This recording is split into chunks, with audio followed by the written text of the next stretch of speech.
In this tutorial, I will share two ways how to tie shoelaces for kids. I will stay quiet so it will be easier for you to follow steps.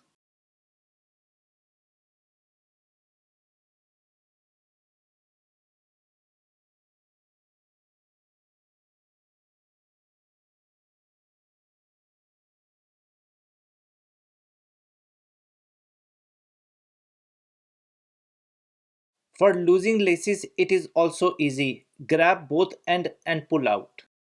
This is the second way to tie your shoelaces. First step is similar as before.